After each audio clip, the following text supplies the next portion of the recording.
L'Église actuelle est prise dans la poursuite folle par notre société de la gratification instantanée, des indulgences narcissiques.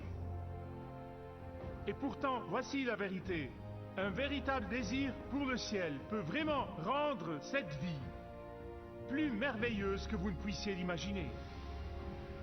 Se concentrer sur le ciel est l'indicateur le plus sûr du vrai salut.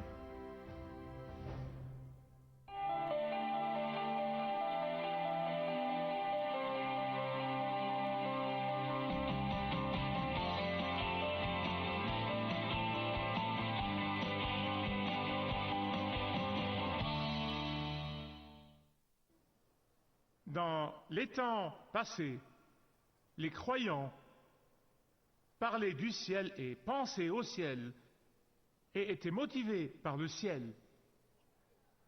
Il l'était tellement que leurs ennemis disaient d'eux qu'ils étaient tellement centrés sur le ciel qu'ils n'étaient bons à rien sur terre. Ceci a poussé C.S. Lewis à écrire ce qui suit. En réponse à ça, il a dit: si vous lisez l'histoire, vous trouverez que les chrétiens qui ont accompli le plus pour le monde présent étaient ceux qui étaient centrés le plus sur celui à venir.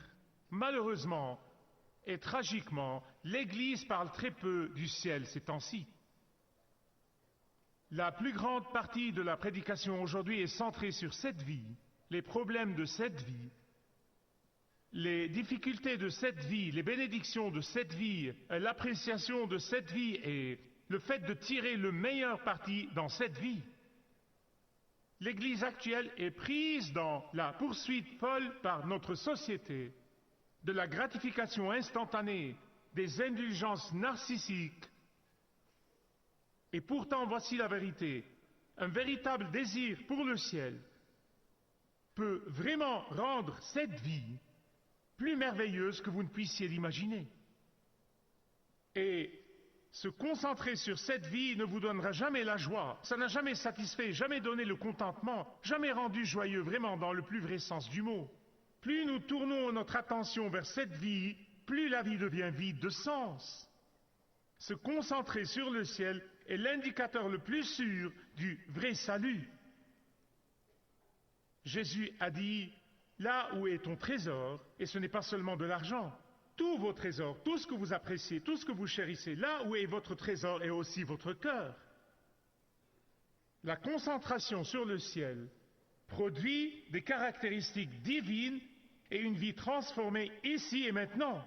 La concentration sur le ciel apporte la joie et le confort au milieu des épreuves de la vie. La concentration sur le ciel et la gloire du ciel nous rend capables de supporter tout ce que cette vie jette vers nous. La concentration sur le ciel vous fera voir la douleur et la souffrance et les difficultés de cette vie comme un simple événement qui passe. La concentration sur le ciel nous aide à persévérer contre le péché et contre les tentations. La concentration sur le ciel vous donnera une véritable motivation pour servir le Seigneur de tout votre cœur ici et maintenant. La concentration sur le ciel honore Dieu qui est dans les cieux. S'il vous plaît, lisez avec moi comme nous regardons le ciel dans le livre de l'Apocalypse, et ce sont les chapitres 4 et 5 et les chapitres 21 et 22. Vous voyez, ces images sont répétées, et c'est pourquoi je résume aujourd'hui dans ce seul message 4 chapitres. Dieu, dans sa grâce, prend Jean et lui donne le privilège de lui montrer comment sera le ciel, ce ciel éternel.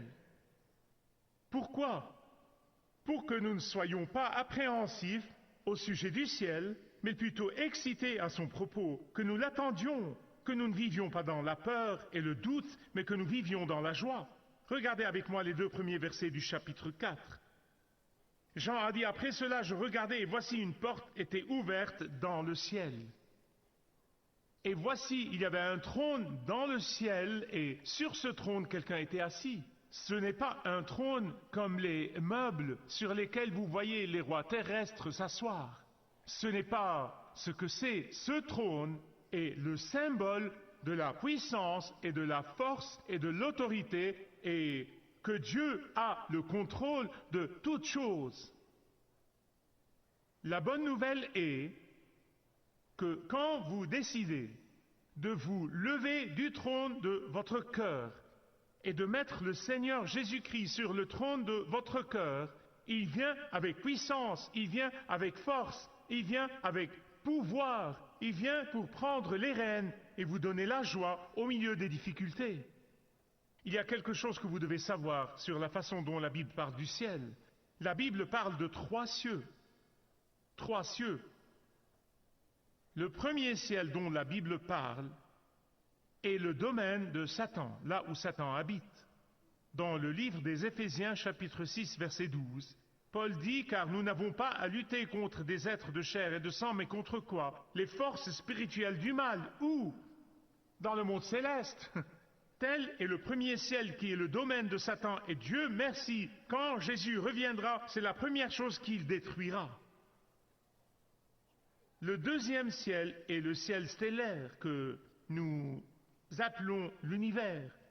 Vous voyez ces images et des photographies qui viennent prises par le télescope spatial Hubble, c'est le deuxième ciel. Mais le troisième ciel est parfois désigné comme le paradis. Dans 2 Corinthiens 12, 2, Paul a eu le privilège d'être pris dans ce troisième ciel. Il a vu des choses qu'il ne peut même pas décrire, il ne pouvait pas trouver les mots, mais pour rendre les choses pires, Dieu lui dit « tu ne peux pas en parler ». Et il a dit « il ne m'a pas été permis de même en parler ». Mais le troisième ciel, ce n'est pas le ciel du futur, ce n'est pas le ciel éternel. Vous voyez, au moment où les croyants meurent, quand nous mourrons, nous allons au troisième ciel où Jésus est maintenant. Dans 2 Corinthiens 5, 8, il dit que quitter le corps et demeurer avec le Seigneur. Mais le troisième ciel n'est pas le ciel éternel. Le troisième ciel n'est pas le nouveau ciel que Jean a eu le privilège de voir dans le livre de l'Apocalypse. Dieu l'a pris et l'a laissé voir le ciel éternel, le ciel ultime, le nouveau ciel. Et dans l'Apocalypse 4, Jean voit Jésus, notre grand souverain sacrificateur, ayant l'apparence de jaspe et de cornaline. Qu'est-ce que c'est? Eh bien, le jaspe est une pierre blanche comme un diamant, et il symbolise la gloire de Jésus. La cornaline est une pierre rouge sang, symbolisant le sang de Jésus, le sacrifice qu'il a fait sur la croix. Et ces 2 pierres étaient portées par le grand prêtre dans l'Ancien Testament. Ces pierres symbolisent le début et la fin, l'alpha et l'oméga, le premier et le dernier.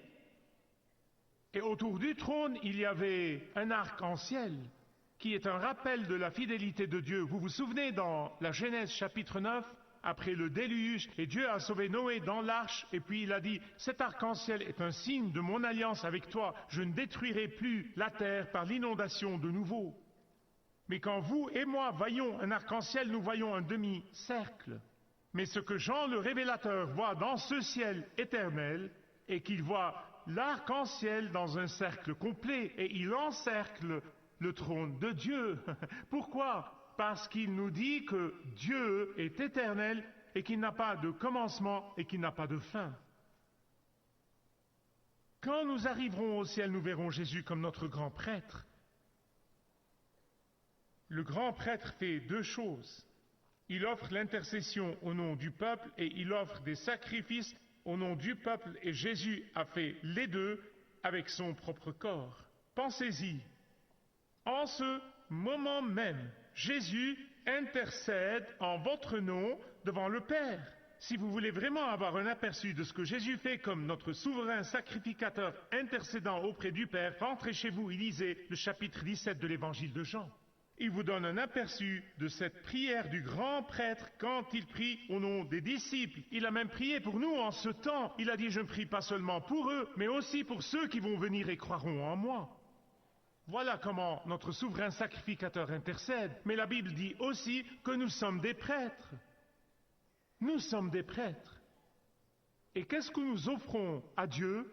Romains 12 nous dit que nous offrons nos corps à Dieu pour que le Saint-Esprit habite dans nos corps, que nous abandonnons devant lui nos désirs naturels et nos péchés, que nous mourons tous les jours à nos péchés, nous offrons notre corps au service de la gloire de Jésus.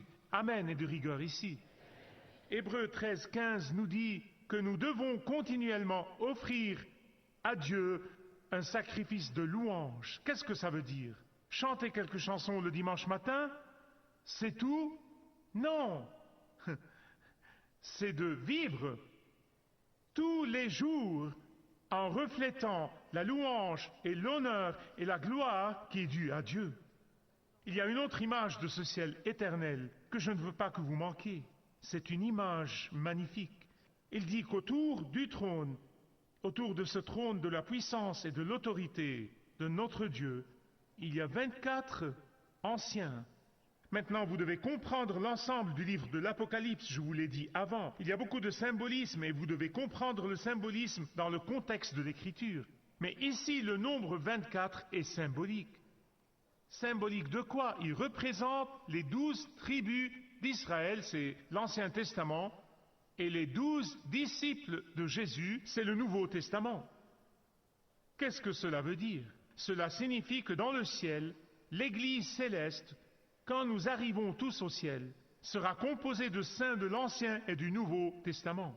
Les croyants de l'Ancien Testament se réjouissent par la foi comme Abraham, qui attendait le jour de la venue du Christ par la foi. Ce n'est pas tous les Juifs qui seront sauvés, mais ceux qui l'attendent par la foi en la croix de Jésus-Christ, ils seront sauvés et seront au ciel. Ce n'est pas tous ceux qui vont à l'église qui seront sauvés. Et dans le Nouveau Testament, nous regardons en arrière par la foi en la croix et nous sommes sauvés. Et les saints de l'Ancien et du Nouveau Testament forment ensemble l'église de Jésus-Christ dans le ciel et nous allons tous nous prosterner devant lui, représentés en ces 24 anciens.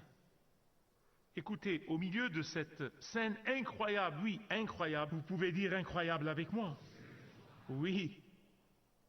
Une manifestation visible de la puissance de Dieu. Comment?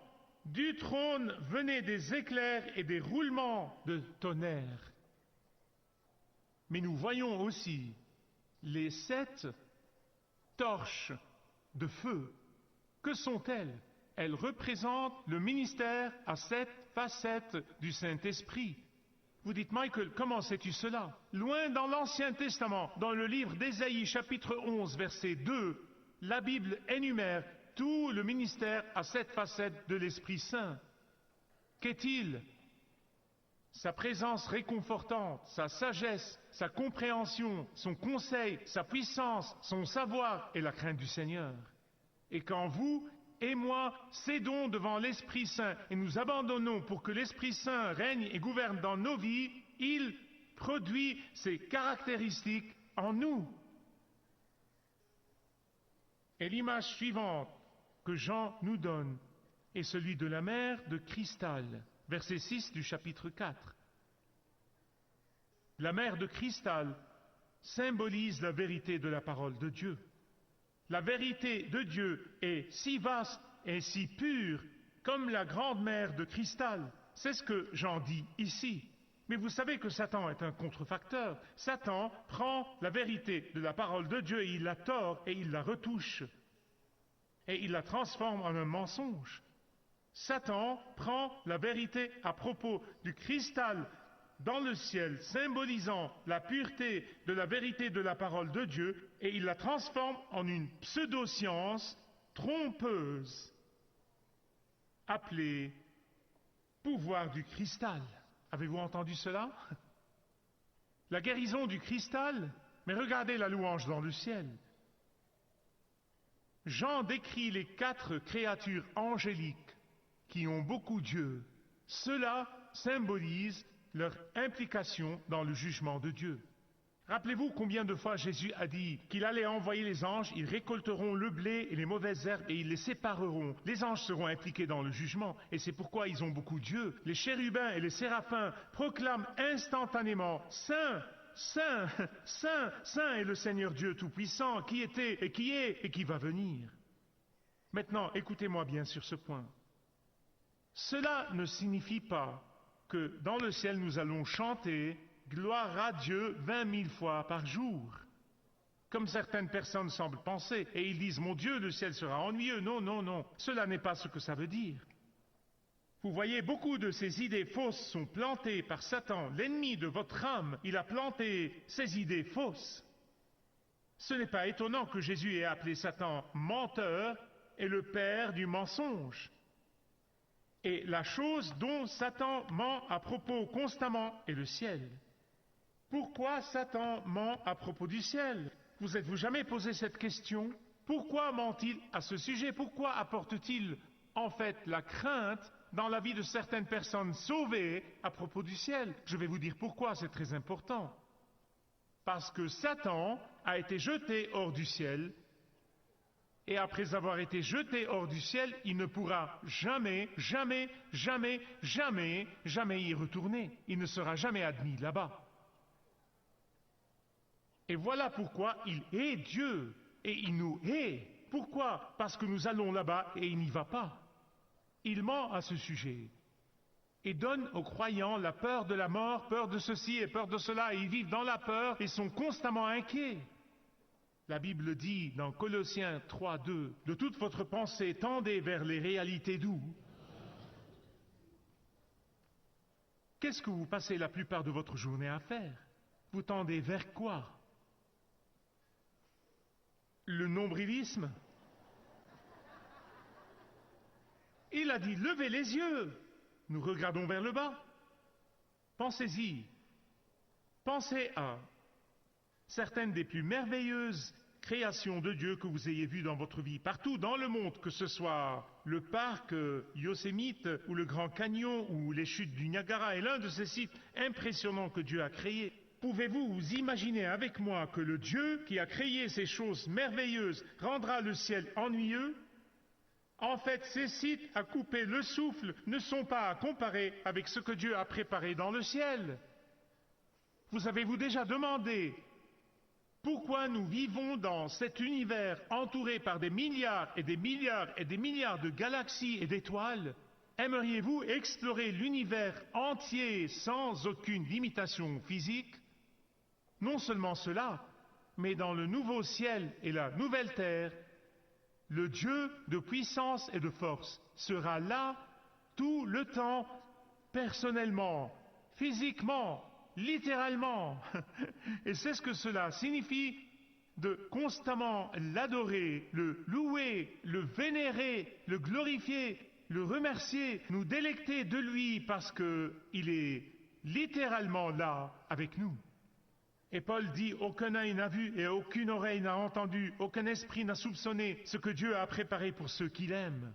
Dans le chapitre 21, Jean dit, je vis un nouveau ciel et une nouvelle terre, car le premier ciel et la première terre avaient disparu, et la mer ne serait ou n'existait plus. Ce sera un changement surprenant pour nous de cette vie terrestre, de la vie actuelle. Vous voyez sur la Terre, et c'est la seule planète vraiment qui est composée aux 3/4 d'eau et de terre pour le dernier quart. Sans eau, aucune planète ne peut être habitée. Mais les croyants en le Seigneur Jésus-Christ, lorsque nous recevons le corps glorifié, nous n'aurons pas besoin d'eau pour survivre. Contrairement à nos corps actuels qui sont faits à 60% d'eau, dans les nouveaux cieux et la nouvelle terre, la vie sera basée sur un principe de la vie complètement différent de l'univers actuel. Tout comme les astronautes, quand ils sont allés sur la Lune, ils devaient porter un costume différent. Quand nous y allons, nous aurons un costume, mais ce ne sera pas un costume, ce sera nous, notre corps glorifié. Et il y aura une rivière dans le ciel nouveau, mais la rivière ne sera pas une rivière d'eau, mais ce sera l'eau de la vie. La mort nous sépare maintenant, mais il n'y aura jamais de séparation dans le ciel. Nous serons unis pour l'éternité.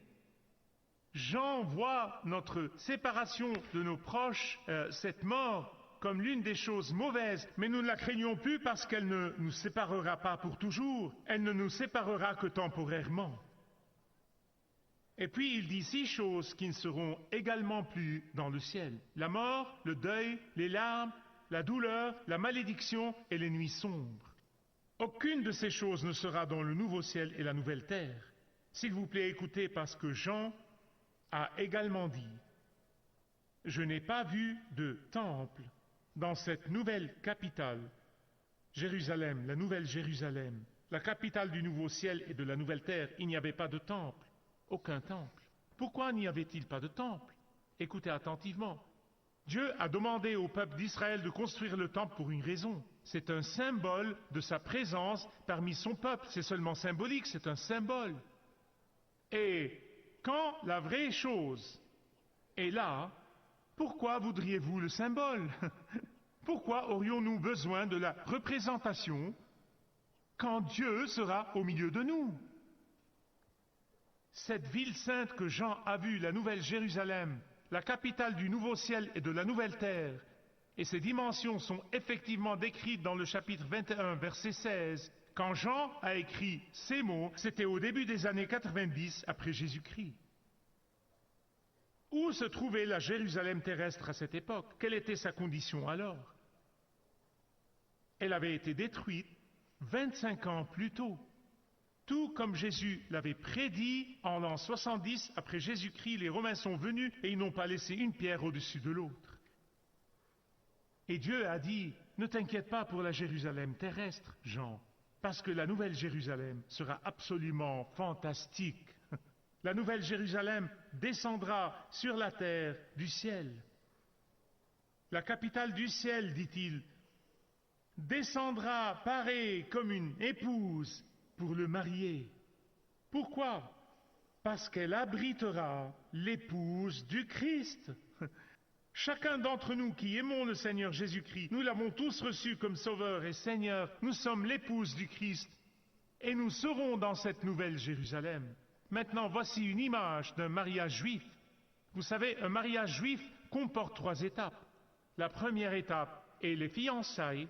Et les fiançailles sont comme notre engagement, mais elles sont obligatoires. Elles sont comme un contrat. Marie et Joseph étaient fiancés l'un à l'autre. Dieu le Père nous a fiancés à son Fils. Voilà ce que vous appelez un mariage préarrangé. Savez-vous quand il a arrangé ce mariage? Avant la fondation de la terre. Vous avez été réservés. La deuxième étape est la présentation. C'est le temps de célébration et de fête qui mène à la cérémonie de mariage elle-même. Et elle aura lieu au cours de notre ravissement, quand nous serons enlevés de cette terre.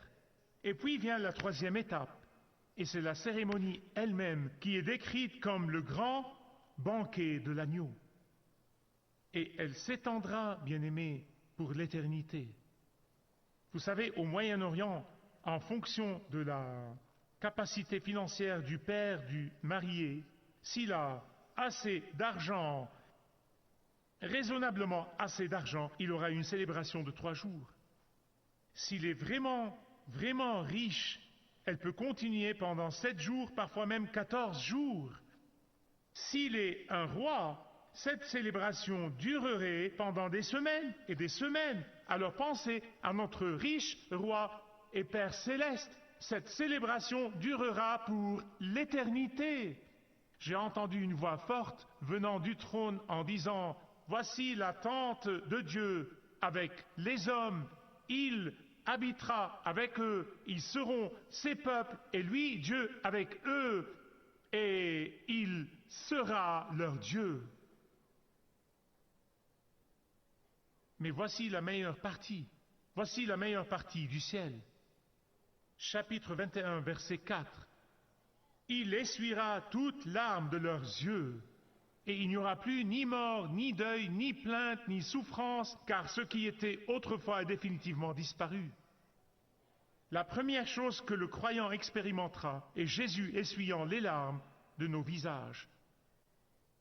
Dieu veut que nous sachions que dans le ciel, il y aura l'absence de douleur dans le ciel. Il n'y aura pas de tristesse ni de chagrin dans le ciel. Qu'il n'y aura pas de déception ni de mal dans le ciel. Qu'il n'y aura pas de larmes de malheur dans le ciel. Qu'il n'y aura pas de larmes de perte d'être cher dans le ciel. Qu'il n'y aura plus de larmes de regret et de remords dans le ciel.